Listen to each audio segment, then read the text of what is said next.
Hello दोस्तों, मैं अनिल डाबी दीक्षा online classes में आपका हार्दिक स्वागत करता हूं।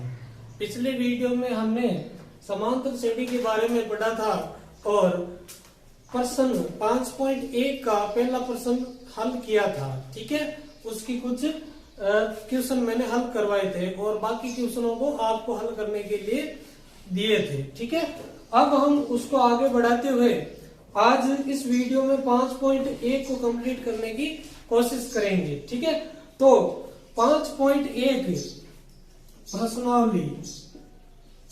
ठीक है, प्रश्नावली 5.1 का जो सेकंड क्वेश्चन है या दूसरा क्वेश्चन है, ठीक है, वो क्या है? वो है यदि किसी समांतर श्रेणी के लिए प्रथम पद a और सार्वय अंतर d हो तो उस समांतर श्रेणी के प्रथम 4 पद आपको ज्ञात करने हैं। ठीक है, इसका मतलब क्या हुआ कि आपको प्रथम पद और एक सार्वय अंतर आपको दिया गया होगा। ठीक है, और उससे आपको क्या करना होगा कि उस समांतर श्रेणी के 4 पद आपको ज्ञात करने होंगे। जैसे इसका जो पहला क्वेश्चन है, ठीक है, वो आपको दिया गया है प्रथम पद a से डिनोट करते हैं, वो आपके पास दिया है -1 और सार्वय अंतर d से इसको दर्शाते हैं, वो आपके पास है 1/2। अब आपको क्या करना है, इसके प्रथम 4 पद ज्ञात करने हैं। ठीक है, तो प्रथम 4 पद का मतलब क्या होगा? जैसे मैंने पिछले वीडियो में समझाया था कि हम किसी भी समांतर श्रेणी को कैसे डिनोट करते हैं, A1, A2, A3, A4, ठीक है, ऐसे डिनोट करते हैं AN तक। तो देखो प्रथम 4 पद का मतलब ये होगा A1, A2, A3 और A4 ज्ञात करना होगा। ठीक है, अब ये कैसे ज्ञात किया जाता है? तो देखो, जैसे मैं एक एग्जांपल लेके समझाता हूं। 2, 4, 6, 8, 10, ठीक है, ये एक समांतर श्रेणी है। तो हम यहां पर देखते हैं कि देखो प्रथम पद कितना है, 2, सेकेंड 2 + 2, ठीक है, और उससे अगला 4 + 2 और उससे अगला 6 + 2 और उससे अगला 8 + 2। ठीक है, तो इसका मतलब क्या हुआ? और ये 2 क्या है? ये सार्वय अंतर है। ये क्या है? सार्वय अंतर। ठीक है, ये 2 मैंने पिछले वीडियो में बताया था कि ये क्या है? सार्वय अंतर। ठीक है, तो देखो हमें कोई सा भी अगला ज्ञात करना हो तो हम क्या करते हैं, पिछले वाले पद में d सार्वय अंतर को हम क्या कर देते हैं, जोड़ देते हैं, तब अगला पद आपके पास प्राप्त हो जाएगा। ठीक है, तो देखो कैसे, जैसे इसका प्रथम पद क्या है, a है। आपको अगर दूसरा पद निकालना हो तो आप कैसे निकाल सकते हो? A1 में हम क्या जोड़ दें, d। ठीक है, और इसका अगर हमें A3 निकालना है, तीसरा पद निकालना है, तो उसमें हम क्या कर देंगे, इसके पिछले वाला पद, तीसरे के पिछले वाला पद कौन सा होगा, A2, इसमें हम क्या जोड़ देंगे, d जोड़ देंगे। ठीक है, ऐसे ही अगर आपको A4 निकालना है तो A4 कैसे आएगा? हम क्या करेंगे, A3 में इस A4 का जो पिछले वाला पद है A3, उसमें हम क्या जोड़ देंगे, d जोड़ देंगे, सार्वय अंतर, तो आपके पास A4 आ जाएगा। ठीक है, तो ये सूत्र होते हैं या ये मेथड होता है कोई सा भी पद ज्ञात करने का। ठीक है, अगर आपको पिछले वाला पद ज्ञात है और सार्वय अंतर ज्ञात है तो हम अगले वाला पद ज्ञात कर सकते हैं। ठीक है, जैसे इसमें देखते हैं, आपके पास प्रथम पद क्या है, -1। अब आपको दूसरा पद ज्ञात करना है। ठीक है, दूसरा पद क्या होगा, A1 + d, यहां से। ठीक है, तो A1 तो क्या है, -1 और प्लस d सार्वय अंतर क्या है, 1/2। अब इन दोनों को जोड़ना है। ठीक है, तो सीधा सा है, एलसीएम लो, एलसीएम लेंगे तो कितना होगा, 2। अब 2 एलसीएम, यहाँ 2 नहीं है तो 2 से गुणा करना पड़ेगा, तो कितना आएगा, -2 + 1। ठीक है, -2 + 1, ठीक है, कितना बचेगा, -1 और बट्टे में 2। तो A2 कितना आ गया आपके पास, -1/2। 2। ठीक है, तो अगले वाला करते हैं। A3 कैसे निकलेगा? हम A2 में हम क्या जोड़ देंगे? D। तीसरा निकालना है तो दूसरे में क्या जोड़ दो? D। ठीक है, तो A3 बराबर क्या हो जाएगा? A2 आपके पास कितना आया? माइनस का 1/2 प्लस D आपके पास कितना है? प्लस का 1/2।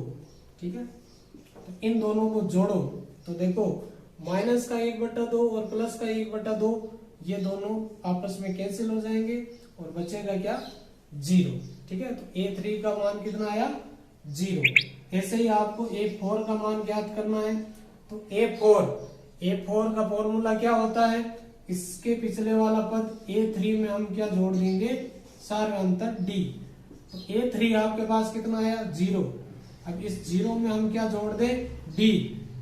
यहां पर देखो ये D आपको दिया गया है 1/2, तो ये 1/2 जोड़ेंगे, तो 0 में 1/2 जोड़ेंगे तो कितना आएगा? 1/2। तो इस समांतर जो आपके पास प्रथम पद और सार्वंतर दिए गए थे, इस समांतर श्रेणी के प्रथम 4 पद क्या हो जाएंगे? प्रथम पद तो देखो माइनस का 1 और दूसरा पद क्या आया आपके पास? माइनस का 1/2। तीसरा पद क्या आया? 0 और चौथा पद लास्ट का पद कौन सा आया? 1/2। ठीक है, तो ये आपके पास समांतर श्रेणी के प्रथम 4 पद प्राप्त हो गए। ठीक है, ऐसे ही बाकी आप क्वेश्चनों को सॉल्व करोगे। इसका एक और क्वेश्चन मैं समझा देता हूं।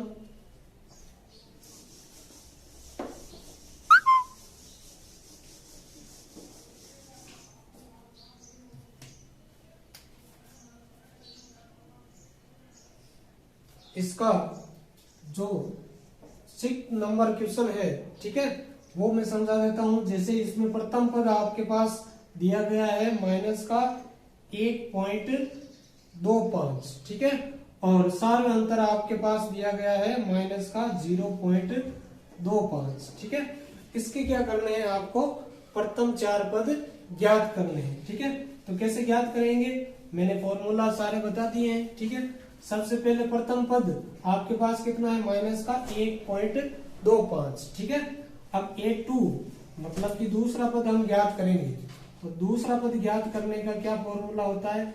A1 प्लस D, और D आपके पास दिया गया है। ठीक है, तो A2 बराबर क्या हो जाएगा? प्रथम पद माइनस 1.25 प्लस D माइनस 0.25। ठीक है, अब इन दोनों को हम क्या करेंगे? जोड़ेंगे। ठीक है, कितना आएगा? माइनस का 1.25 माइनस का 0.25, तो कितना हो जाएगा? माइनस का जोड़ लो 10 और ये 1 और यहाँ 5। ठीक है, तो माइनस का 1.5 ये आएगा आपके पास। ठीक है, और ये किसका मान आया? A2 का। ठीक है, ऐसे ही आपको क्या करना है? A3 का मान निकालना है, तो A3 बराबर क्या हो जाएगा? A2 plus D, A2 plus सार्वंतर। ठीक है, तो A3 बराबर A2 माइनस का 1.5। ठीक है, और प्लस D आपके पास कितना है? माइनस का 0.25। इन दोनों को जोड़ो तो कितना आएगा? यहाँ 0 लगा दो, जोड़ने के लिए आपके पास आसानी होगी। 0 5 5 5 2 7 पॉइंट और 0 और 1 1 और ये माइनस का। ठीक है, तो A3 आपके पास कितना आ गया? माइनस का 1.75। ठीक है, ऐसे ही हम A4 निकालेंगे, तो A4 का मान क्या हो जाएगा? A3 plus D।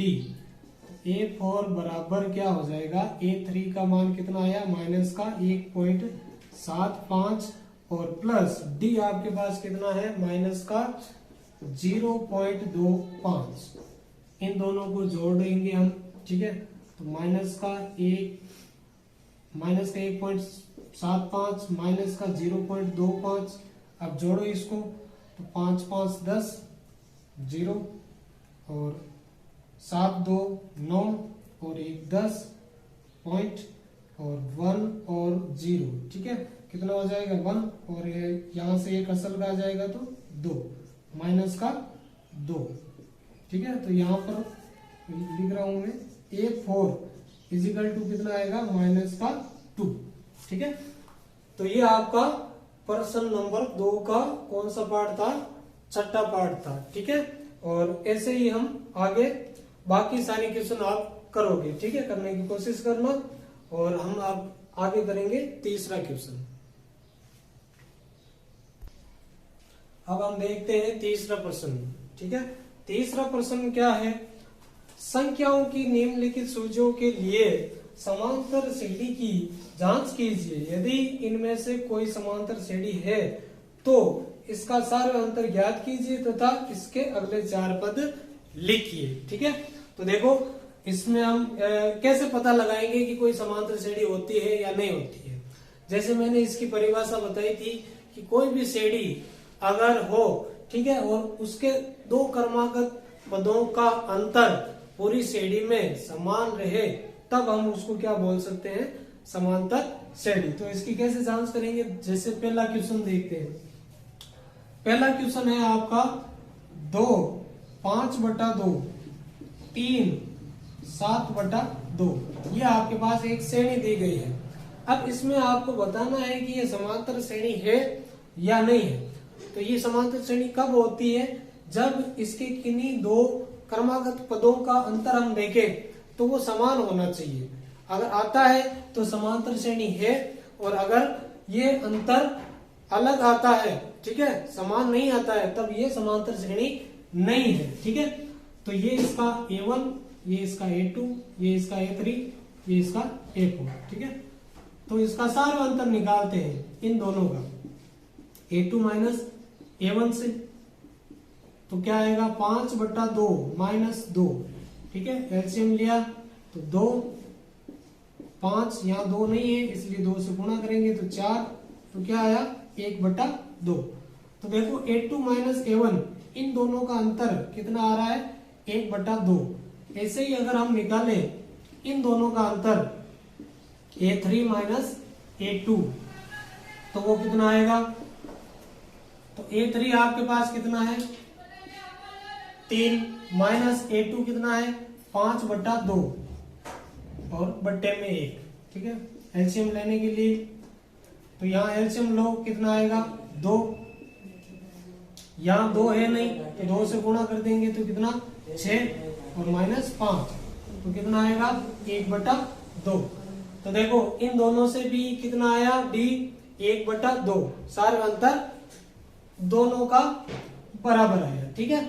और ऐसे ही अगर हम इन दोनों का देखें तो वो कितना आएगा, तो D निकालते हैं हम A4 माइनस A3 से, तो D इजिकल टू A4 आपके पास कितना है 7/2 माइनस A3 आपके पास कितना है 3। अब एलसीएम लेने के लिए नीचे 1 लगाएंगे, फिर एलसीएम 2 लेंगे, ठीक है। तो यहाँ तो 2 है इसलिए 7, और यहाँ 2 नहीं है इसलिए 2 से गुणा करेंगे तो कितना 6 आ जाएगा, ठीक है।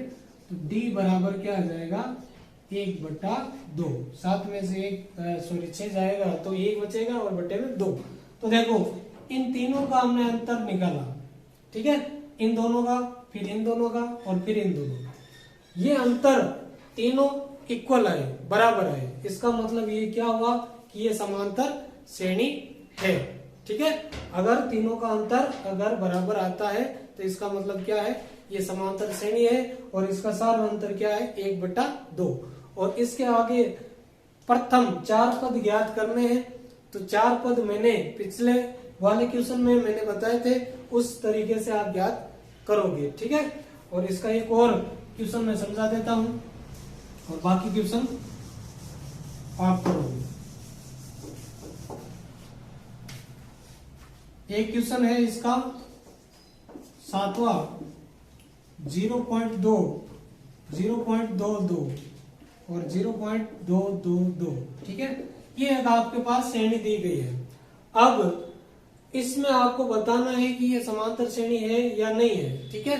तो हम कैसे बताएंगे, इनका हम अंतर निकालेंगे, इनका हम अंतर निकालेंगे। अगर दोनों का बराबर आया तो ये समांतर श्रेणी होगी, और बराबर नहीं आया तो नहीं होगी। ठीक है, तो ये A1 है, ये A2 है और ये A3 है।